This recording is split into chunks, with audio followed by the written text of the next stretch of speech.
I found the box by accident while searching for my winter scarf on the top shelf. Dust lay on its lid like a seal of time. The ribbon I once tied around it crumbled in my fingers, fragile as an old promise. I, Emily Carter, placed the box on the floor and sat beside it.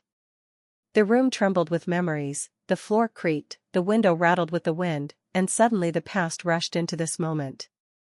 Inside were my letters, dozens, maybe 100. All written to you, Daniel Reed, but none ever sent. Each was sealed in an envelope, marked with a date, in my uneven handwriting. Some bore coffee stains, others carried traces of tears. I brushed my hand across the top one and felt my heart tighten. I was afraid to open it, as if the paper might crumble under my breath. Yet my fingers chose the oldest, yellowed one. Do you remember that October rain? You laughed when water poured off the roof onto my hair. You wiped my forehead with the sleeve of a borrowed jacket and said, "Emily, rain suits you." I wrote then that the world smelled of wet asphalt and your warmth. But I never sent it.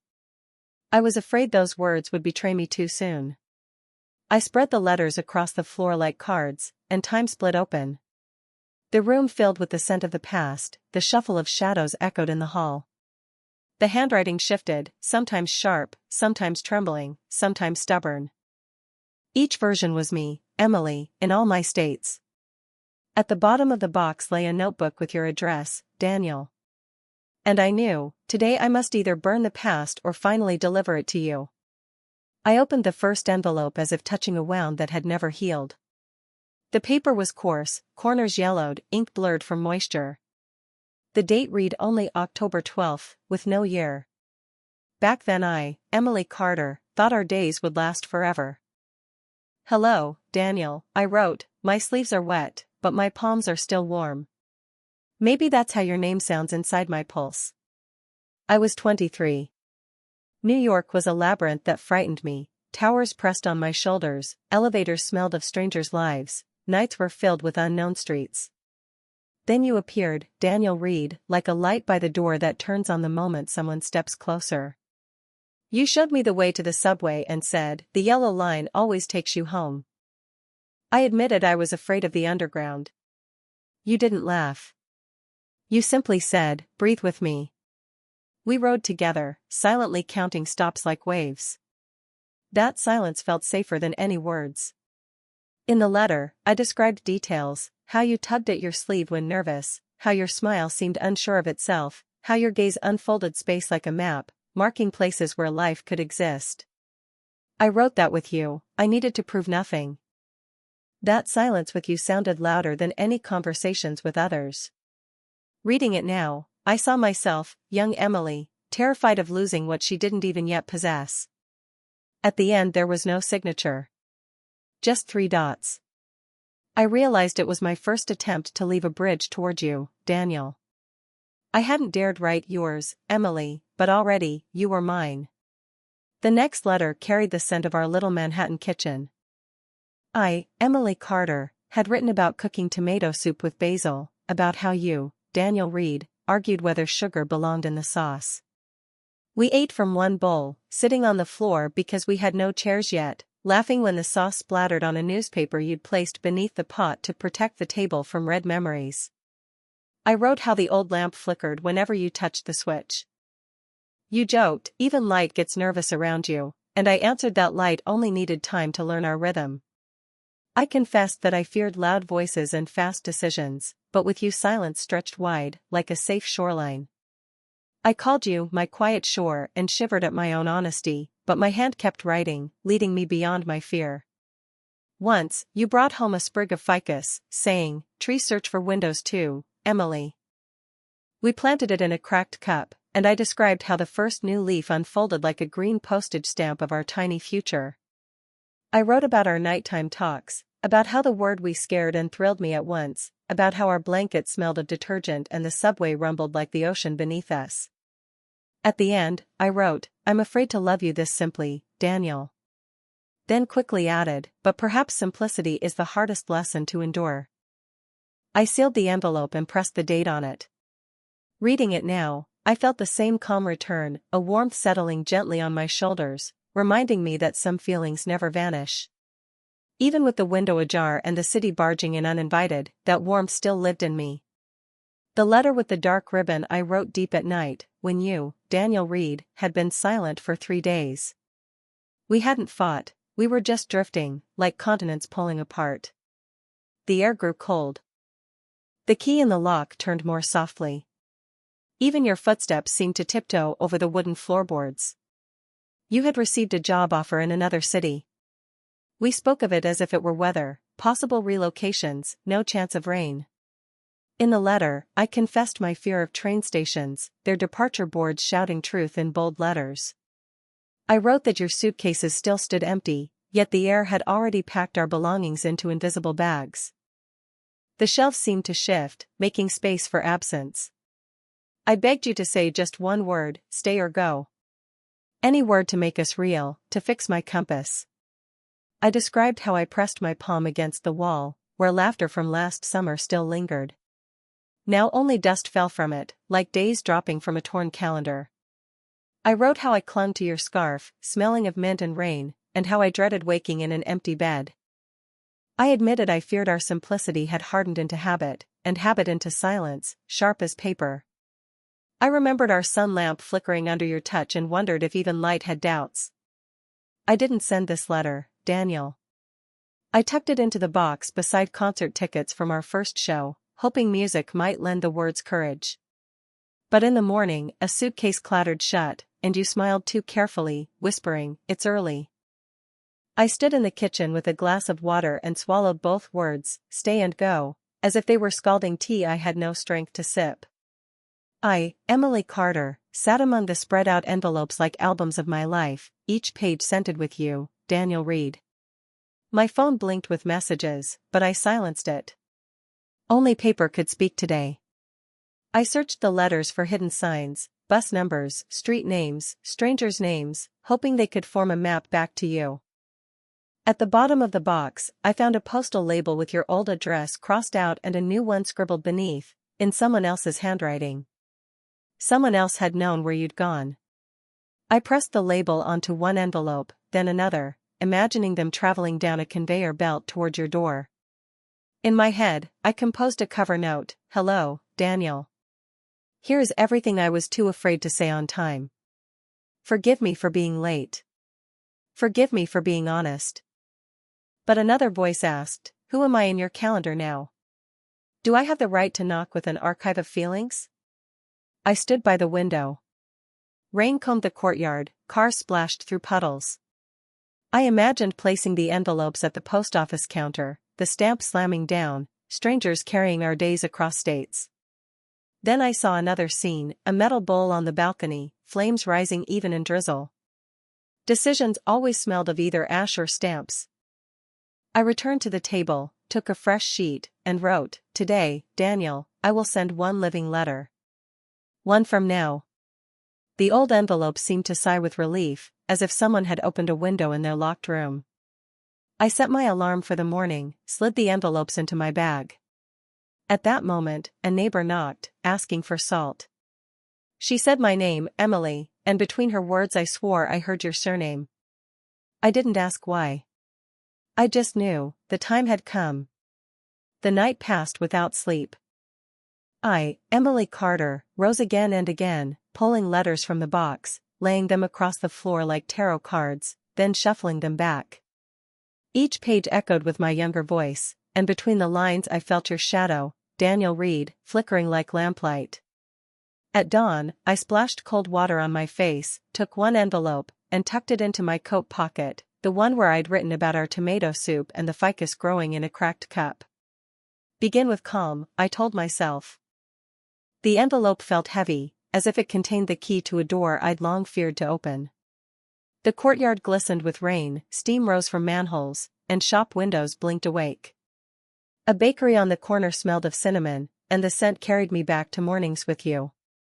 I walked slowly, rehearsing your possible reaction in my mind. You slit the envelope, find the words about our sun lamp, smile with that half-doubtful, half-warm grin, trace the phrase where I called you my quiet shore. Then fear crept in, what if the letter hurt?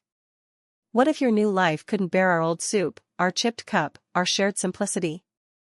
I stopped at a window where a mannequin in a raincoat stared blankly. Emily, I whispered aloud, it's either now or more years of silence. My heart answered with a thudding beat. At the bus stop, an old man fed sparrows, crumbs scattering like snow.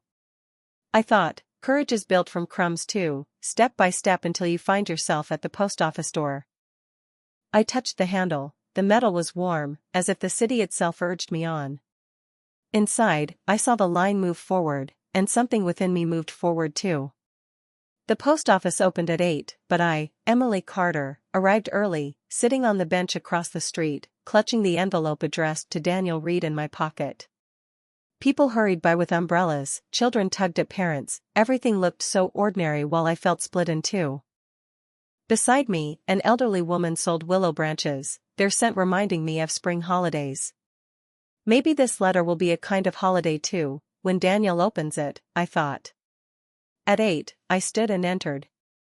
Inside, it was warm, the line crept slowly, each step giving me another chance to doubt. My hands betrayed me, trembling before my voice could. When my turn came, I laid the envelope on the counter. Where to? The clerk asked. I inhaled.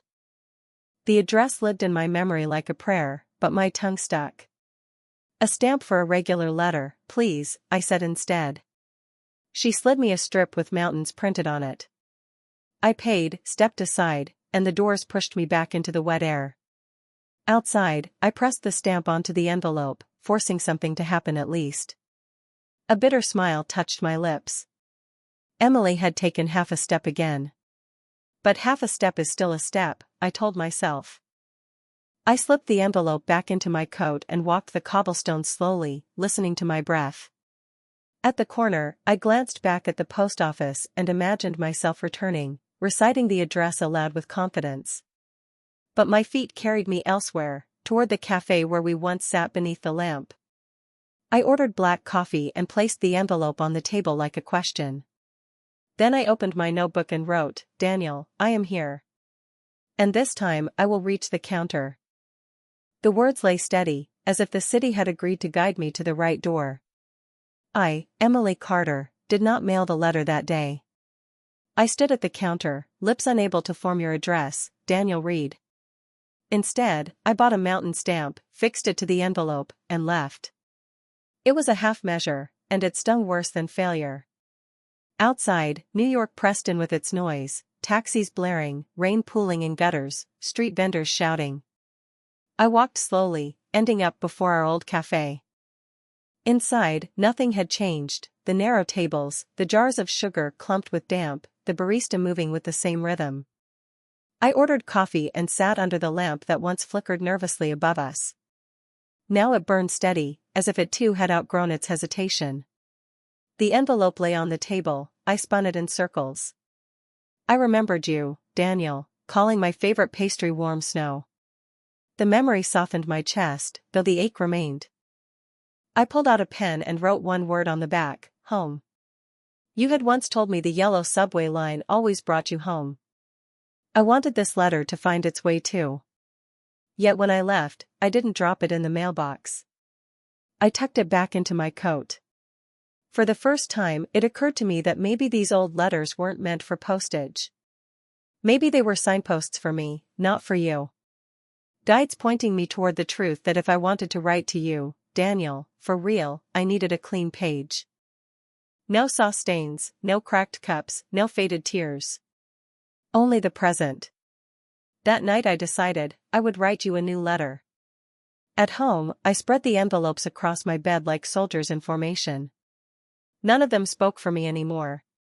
I, Emily Carter, took a clean sheet of paper. Its blankness was a mercy, untouched by pain. Hello, Daniel, I began. This isn't from the box. This is from today. I told you my age, my work, how I had learned to live alone, though silence never learned to live with me. I confessed I still owned your scarf. It smelled of mint whenever it rained. I described the ficus, once a twig in a chipped cup, now thriving in a proper pot, yet to me always the same fragile beginning. I admitted my deepest regret wasn't our arguments, there were so few, but the life we hadn't built, the couch we never bought, the midnight raids on the fridge we never made, the lamp that never glowed endlessly. "How are you, Daniel?" I asked. "Does your kitchen still have room for new soup? Do your windows still hold a lamp that flickers when you're nervous?" At the bottom, I signed my full name for the first time, Emily Carter. The ink sat firm, not trembling. The room seemed to expand around me, as if furniture had been rearranged and space created for air. This wasn't a letter to the past. It was a letter to you, Daniel Reed, now. The new letter was the heaviest I had ever written. I, Emily Carter, placed it on the table and read it aloud, as though practicing courage. "Daniel Reed, I loved you then so deeply I couldn't say it. Silence grew into a stone inside me. Now I want to send it away." There were no embellishments, only truth. I wrote how I conquered the subway alone, counting stops like beads on a rosary. How sometimes I scribbled your name from dreams to keep its sound alive. How every October rain carried me back to that night when you wiped water from my forehead with the sleeve of a stranger's jacket. I admitted I didn't know who you were now, if you had a family, if you remembered me at all. But I wanted you to know, my unsent letters had finally reached me. And now, one was coming to you. I sealed the page, wrote your address in shaky but determined letters, pressed the mountain stamp into place. "Tomorrow," I whispered. Not as postponement, but as a beginning. One night between the old me and the new. I dusted the box. Its lid refused to close, as if it too wanted to watch. I slipped the letter into my bag and sat staring at it. For the first time in years, my heart no longer felt caged. It beat like a bird testing its wings. Tomorrow I would walk into the post office and release it into the world where you still breathed. And whatever happened after, Daniel, I knew I had already chosen to live out loud. The night before sending the letter felt like an exam. I, Emily Carter, paced the room in circles, brushing the box with my fingertips. Dozens of envelopes seemed to watch me with your eyes, Daniel Reed. They whispered, "Take us too." But I knew, I couldn't bury you under the weight of the past. I had chosen only one letter, the new one, written from today. It lay apart, a small lamp in the dark. I tried to sleep but couldn't. My thoughts staged scenes. In one, you opened the letter, read slowly, breathed deeply, and folded it close to your chest. In another, you skimmed the first line, frowned, and set it aside. Between these two pictures, I thrashed until dawn, unable to rest. Finally, I admitted to myself, tomorrow my life would split into before mailing and after mailing. I went to the kitchen, filled the kettle, watched water boil into steam. I pressed my forehead against the glass and saw the first pale streaks of sunrise. "Daniel," I whispered, "if you still remember me, let this letter be a bridge. If you've forgotten, let it be goodbye." The tears didn't fall, they had dried long ago. Instead, I felt a strange calm settle, as if both the end and the beginning stood beside me. I realized I was ready, not for answers, but for truth. And truth meant finally sending my voice into your world. Morning arrived heavy with clouds. I, Emily Carter, walked toward the post office as if toward school with an unlearned poem. Storefront windows reflected my pale but determined face. My hand gripped the envelope with your name, Daniel Reed. Sweat dampened the paper inside. Standing before the door, fear struck me. What if your home wasn't yours anymore? What if another woman tore it open? What if you tossed it into the trash without finishing? My knees weakened, but I pushed the handle. Inside, the air was warm, the line moved slowly, each step pressing my chest tighter.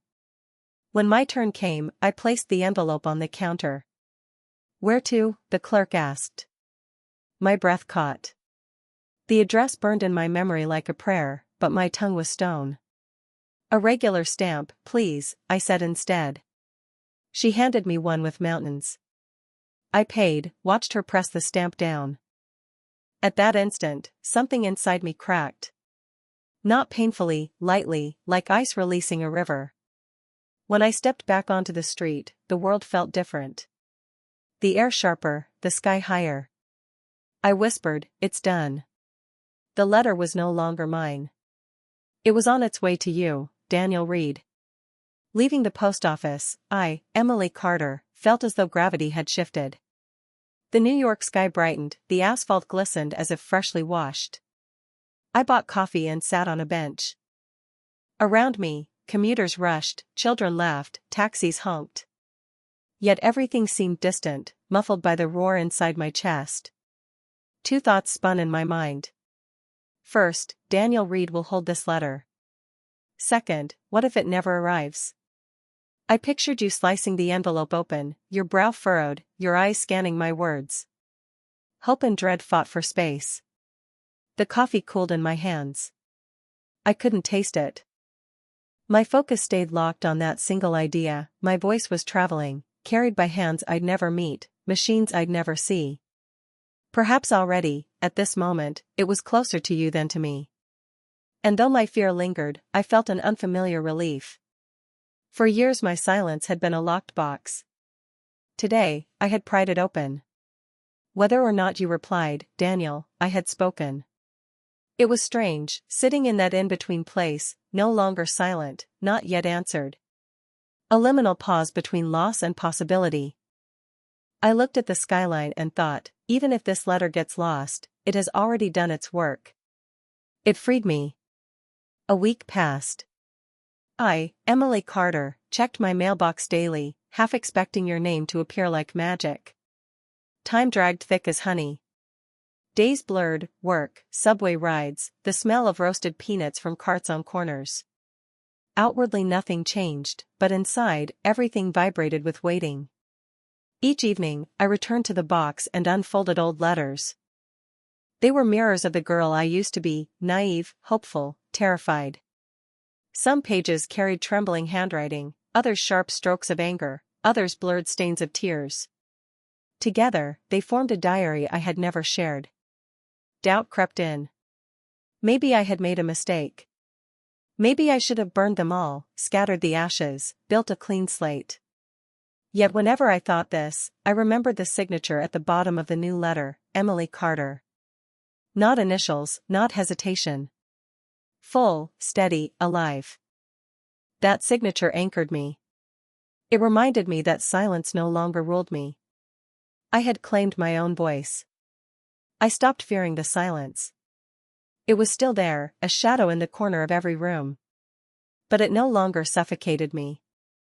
It was simply space, holding my words as they traveled to you, Daniel Reed. One evening, the doorbell rang.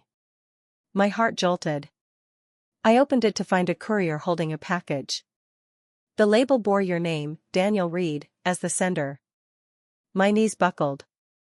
I signed quickly, carried the box inside, set it on the table. For minutes, I just stared, too afraid to touch. Finally, I cut the tape.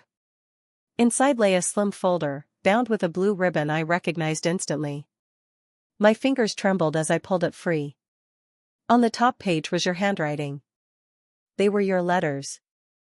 Dozens of them. You had been writing too. You had been silent too. Tears blurred my vision. I pressed the folder to my chest, rocking like a child. It was as if the universe had conspired to hold our voices apart, only to release them now, together. All those years, I thought I had been alone with my words, burdened by the weight of unspoken love. But no, we had been parallel lines, carrying the same weight, the same ache. I, Emily Carter, sat at the table surrounded by my letters and yours. Two archives of silence, finally meeting. It wasn't just discovery, it was recognition. Proof that what we couldn't say aloud had always existed. Proof that our story had never truly ended, Daniel. It had only been waiting. I sat at the table staring at your envelopes, Daniel Reed.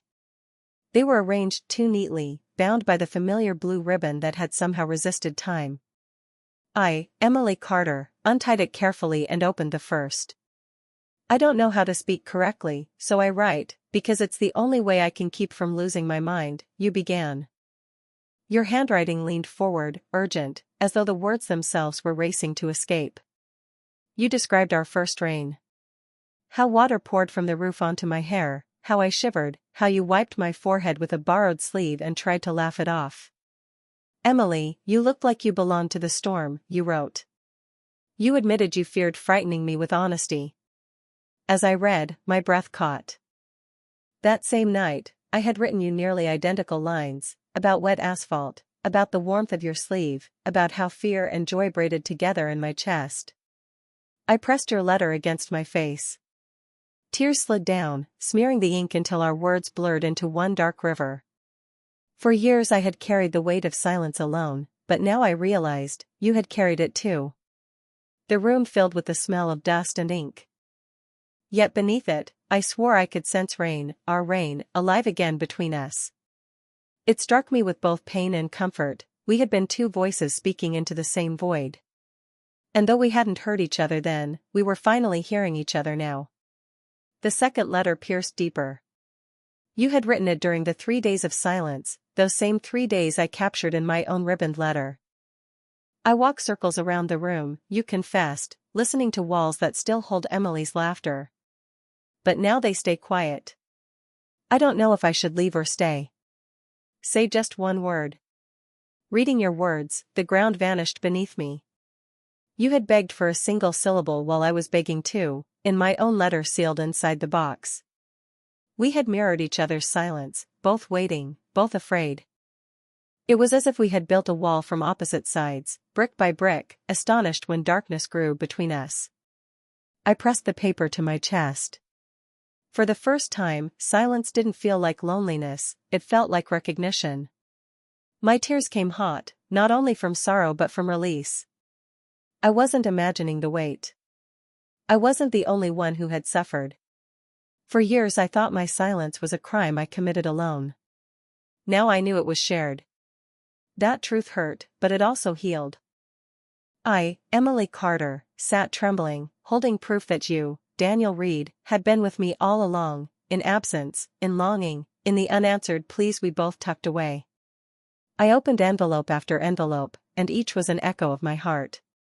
In the third, you wrote of our tomato soup and the ficus in its chipped cup. Emily, you confessed, you are my silence. With you, even quiet has meaning. I clutched the page, stunned, because I too had written of that same ficus, of that same quiet. We had been writing in unison, separated only by the absence of delivery. The fourth letter described your dreams, a small apartment, a sagging couch, nights spent reading, and a lamp that would never be switched off. I laughed through tears, because I had written nearly identical plans. Word for word, our futures matched. Yet they had lived only on paper. The fifth letter carried the ache of distance. Emily, you wrote, I'm in a new city now. I wait for you to write, to say I'll come. But you are silent, and I am silent. We are two actors who have forgotten our lines. The play has stopped. I traced the letters with my fingertips, my body shaking. All these years, I thought I had failed you by not sending my words. But here was the truth, you had been writing too. We had been caught in the same prison of fear. The room smelled of ink and paper, but beneath it, I could almost feel the scent of basil and soup again, as though memory itself was cooking on the stove. I, Emily Carter, realized we hadn't lost our language, we had only hidden it. The sixth letter had been written after your move. Your new city's name was stamped at the top, its unfamiliarity sharp. Emily, you wrote, I thought you would tell me to stay. Or that you would come. But you said nothing. And I said nothing. We are both guilty. Or both innocent. Silence has won. I read and felt my chest cave in. The guilt I carried was mirrored exactly in your ink. We had punished ourselves for the same thing, unaware the other was doing the same. You described wandering unfamiliar streets, comparing them to ours. I see your shadow in every window, you admitted. You said you tried to write me daily but tore up most drafts. This one survived. I held the fragile paper, imagining you in a new apartment, alone at a desk, writing to me as I wrote to you. Parallel lives, parallel wounds. For the first time, I thought, maybe silence isn't absence. Maybe it's proof of a tie strong enough to stretch across distance. Yet still, the pain was sharp, because silence had cost us years we couldn't reclaim. I, Emily Carter, pressed your letter against my heart. My tears fell freely, but in them was also light. Knowing you had carried the same stone in your chest made mine feel lighter. I closed the folder and sat motionless. Before me lay two histories, mine and yours, Daniel Reed. Two archives of silence that had finally converged. I wondered if this had been inevitable, that we had needed years apart, carrying words unsent, so that the day they collided, they would matter more. I reached for a clean sheet of paper. Daniel, I began, your letters found me. And now mine have found you. We were mirrors trapped in silence, but now we can speak. If you still want to. I signed with my full name, Emily Carter. Not a whisper, not initials. Full, unflinching. I placed the new page on top of your folder. For the first time, the stone in my chest felt lighter. But a question lingered, should I deliver these to you in person, or wait for you to come? I walked to the kitchen, filled the kettle. Steam curled upward, soft and fragile. In it, I saw two images, the past dissolving, and the possibility of a new beginning. For years, silence had ruled us. Now, words were alive again. And they sat between us on a table, bound by a blue ribbon, daring us to finally read them together. I, Emily Carter, did not sleep until dawn. Letters lay scattered across the table, each glowing faintly with your presence, Daniel Reed. My heart pounded so quickly it felt like it already knew something irreversible was coming. At sunrise, I picked up my phone. My hand shook as I typed two simple words, I received. Just that. Nothing more. My fingers trembled as though I were signing a contract with fate. I pressed send and stared at the screen. Silence. No reply. Minutes turned into hours. The city roared outside my window, horns, footsteps, laughter, but I only heard the hum of waiting. And yet, even without a response, something had changed. For the first time, I had told you I was still here. That your words had crossed the distance and reached me. I sat at the window until morning spilled fully into the room. My reflection looked older, but not weaker. This silence was different. Not the suffocating kind that had once separated us. This one was open, suspended, like a bridge between two shores. I whispered to myself, it has begun. And for the first time, I believed it. The entire day I lived between work and my phone. Every notification jolted me. Each vibration felt like a heartbeat not my own. By evening, I couldn't wait any longer. I dialed your number, Daniel Reed, my thumb trembling against the screen. The ring stretched out endlessly. And then, your voice. Emily, you said. Just one word, but it shattered years of silence. It sounded deeper, more grounded than I remembered, but it was still you. I knew you would write, you added. My throat closed. No reply came out. For a few seconds, the line was filled only with our breathing. But this silence was not heavy. It was warm, protective. Finally, I managed, I need to see you. There was no hesitation in your answer. Tomorrow. Tomorrow. The word settled into my bones like fire. I ended the call and pressed the phone to my chest. For years my heart had beat with fear. Now it beat with anticipation. New York buzzed outside my window, but I heard only your voice, Daniel. It lingered in my ears, softer than rain, stronger than time. We met at a café near the train station. I arrived early, lingering outside under drizzle, steadying my breath. When I finally opened the door, I saw you immediately. Daniel Reed stood near the window, holding the blue ribbon. My knees weakened. You looked older, broader shoulders, a touch of gray at your temples, but your eyes were the same. Those eyes erased the years. I, Emily Carter, walked toward you. My legs felt like paper. We sat across from each other. At first, only silence, a nervous smile tugging at both our lips. Then you placed my new letter on the table. I read this dozens of times, you said. And I realized, we've always been speaking. We just couldn't hear. Tears burned my eyes. Relief spilled through me like warmth after frost. We ordered coffee. It tasted bitter, but to me it was the sweetest cup of my life. Our hands brushed occasionally across the table. Each touch was a small electric current, proof that we were still alive in this story. Outside, trains departed, people hurried, the city spun. But at that table, the world narrowed to your voice and my trembling smile. We talked for hours. You, Daniel, confessed you had thought of returning many times, but believed I had erased you from my life. I told you how I guarded the box of letters like both burden and treasure. We laughed over small things, tomato soup, the ficus, the lamp that flickered when you were nervous. And we cried over what was lost, train stations, unspoken words, years swallowed by silence. At one point, you reached across the table and touched my fingers. The gesture was simple. No speeches, no explanations. But in that touch was more meaning than in every unsent letter combined. I, Emily Carter, felt my heart open without fear. New York rushed around us, horns blaring, neon flickering. But all I heard was your voice. All I felt was your hand. We weren't speaking in ink anymore. We were speaking in the present, voice to voice, skin to skin, truth to truth. And the truth was lighter than I had imagined. That night, I returned home without the box.